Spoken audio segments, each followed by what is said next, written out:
Paano gumawa ng organic probiotics? Masyado nang mahal ngayon ang mga vitamins para sa ating mga alaga. Mga link sa bidyong ito, ay i-share ko sa inyo kung paano ako gumagawa ng sarili kong vitamins para sa aking mga alaga. Ang natural at organikong bitamina ay napakahalaga lalo na kapag available lamang ang mga resources sa inyong bakuran mga ling.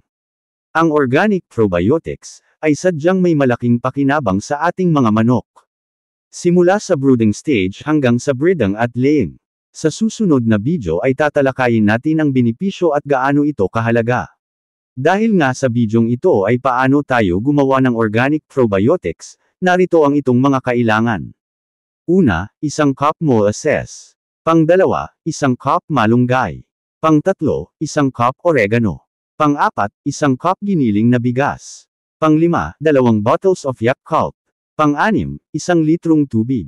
Mga ling laging tandaan na ang ratio po natin ay 1:1, sa lahat ng ingredients pero mas minabuti kung dalawahin ang Yakult para mas maraming active na lactobacillus na kailangan talaga sa probiotics. Pwede nyo rin dagdagan ang Yakult depende sa budget ninyo, pero okay na rin yung dalawa. Mga hakbang. Isa, i-blend ang 1 cup na malunggay at 1 cup na oregano. Kung walang available na blender ay manghiram na lang kayo.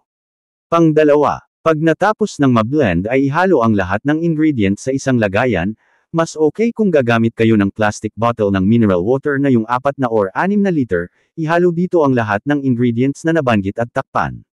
Pang-tatlo, itago ito sa isang lugar at gamitin ito after 9 days.